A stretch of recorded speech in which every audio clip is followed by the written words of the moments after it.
Hi, my name is Alex, and for a significant period of my life, I've been working as a head of corporate education, as well as managed different business units and sales branches. Throughout this time, I've conducted numerous job interviews as well as assessments on different qualities and skills which are important to sales personnel. And I can say that during that time, I've been monitoring the work of my colleagues from the HR department because they actively attended these meetings as well. And I can say that I came to a conclusion that hiring sales staff should be conducted by specialized HR people. And by specialized, I mean that these people should have own sales experience, and ideally, they should have experience of managing sales or developing business. I see several reasons for that. First one, sales is a special world in business where you have to have certain personal qualities in order to efficiently fulfill your job, which means that you are working in very unpredictable conditions with actively growing plans and full responsibility over the result. Second, a good salesperson is a very experienced manipulator, so you need to conduct a dialogue with them in a very specific form, having a very determined approach and clear position. Third, if HR is not actively attending educational and development processes of sales representatives, they just cannot have the full picture of how much the onboarding and adaptation of new employees cost. Based on these three reasons, those HR employees who are not specialized on sales cannot have the full scope of problems which appear during the work of sales representatives.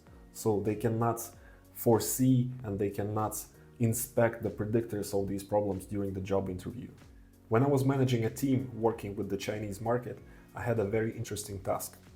The task was to check if people whose mentality is closer to the European culture can be more efficient while working with Chinese clients than Chinese people themselves. Initially, within this experiment, we had very high requirements towards our candidates. We wanted them to be proficient with the Chinese language, we wanted them to have sales experience, and besides that, the understanding of financial markets, which is the specialty of the company which are working. So with time, we understood that we just simply don't have enough candidates. That is why we lowered our requirements down to the very minimum, which is having Chinese language additionally to English or Russian in order to understand each other. And thus, we just went to looking for newbies in order to further on develop them within the company. From the very beginning, we faced significant problems, which resulted in a very high turnover among those newbies. So after hiring tens of people and then losing them afterwards, I developed my own approach, which helped me efficiently solve the main problems which I faced. Those problems were, first, deceived expectations of the candidate.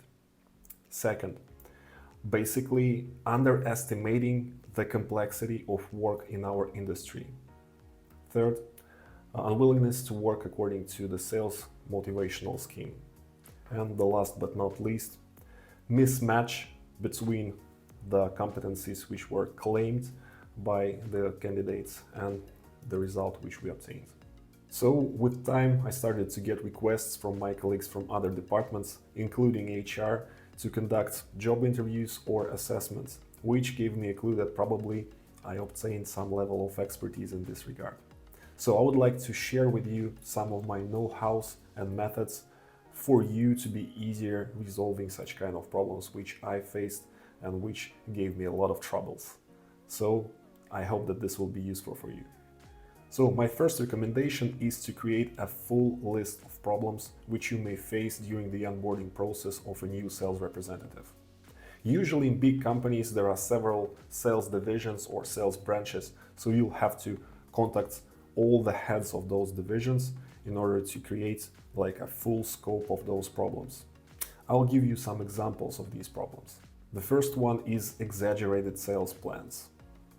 It's not a rare thing where a sales director gets the plans from above, so they cannot modify them, they cannot lower them. And usually in such kind of teams, there are only experienced employees who are close to fulfilling the plans. And you becoming to such a team can be easily demotivated by exaggerated plans and leave the team. The second one is long adaptation time for newcomers. For instance, in our industry, you'll have to spend a half a year in order to just start understanding the topic. So in order for a newcomer to start realizing their sales potential, they'll have to spend like a year. So in case such employee resigns earlier, this is a big loss for the team because you'll have to look for a new employee, educate them, develop them, and this will also take a lot of time. The next one is rapid burnout. So imagine you are a newcomer and you come to the new industry where you have to constantly talk to clients by phone, you have constantly growing plans, you have high requirements towards your professionalism and productivity, and this may demotivate you. And as soon as you get demotivated, you resign. So this results in high turnover. I'll name one more: uncompetitive conditions of work or simply lack of required candidates in the location. The search may last forever in case the decision makers cannot simply admit the fact that you cannot find the required specialist for the money or in the location. In this case, it's crucially important to make the decision as soon as possible, to start looking for candidates among those who don't have experience in order to then further on grow them inside the company. So this is just a part of those problems which a recruiter may face. And without understanding them, without foreseeing their appearance in the future, you cannot build a proper hiring process.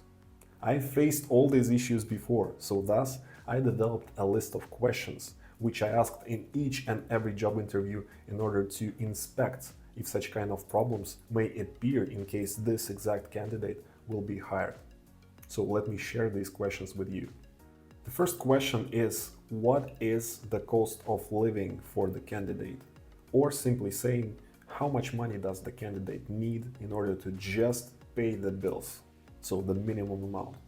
And usually candidates tend to overestimate their expenses. So you need to inspect this issue very thoroughly by asking them, for example, if the employee says that they would like to have at least $1,000 in order to pay their bills, you ask them, is $900 still enough for you to pay the bills, or you cannot survive by having this money? It's crucially important to understand what's the minimum level, because in case you cannot provide this minimum level, the employee will definitely leave you because they cannot pay the bills by working in your company. The next question is, what are the main items that make up the candidate's living wage? I'm trying to be extremely honest with candidates, and I don't usually ask this question head on. Instead of that, I explain that as an employer, I'm responsible for the team members.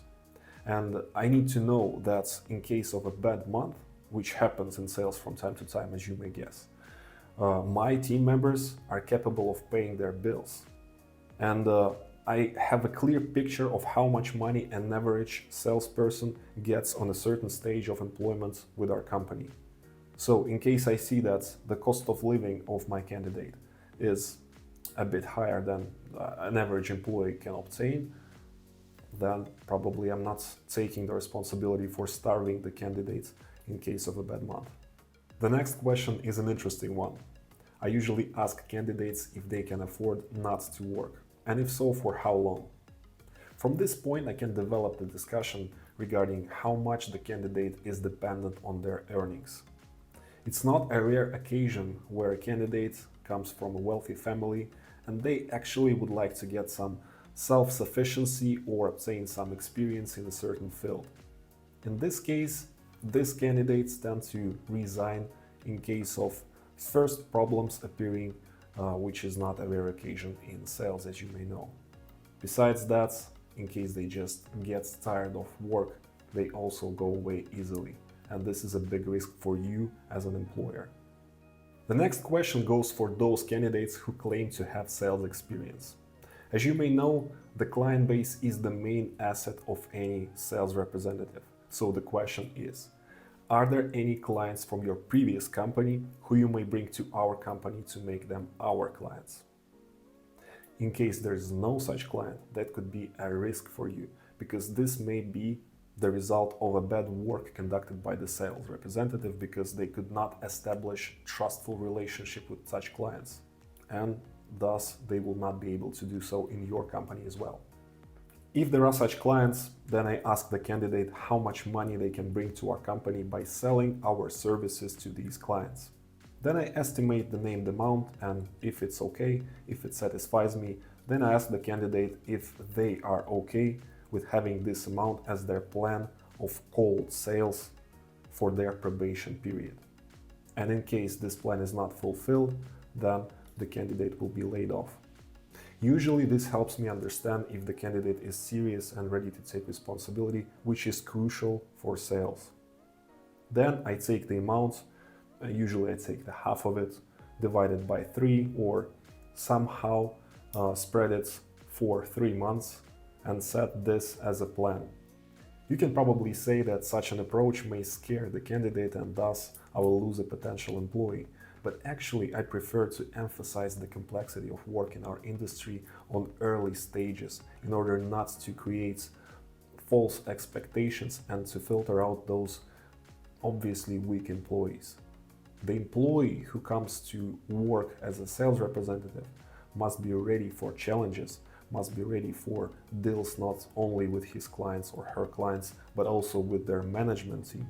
And as well as that, they must be ready to take the responsibility for facing the complexity. The questions, the techniques, and the approach which I just described is just a small part of all the know-hows which I developed throughout my career of working in sales. But this relates to the most common problems which me and my colleagues are constantly facing in the industry.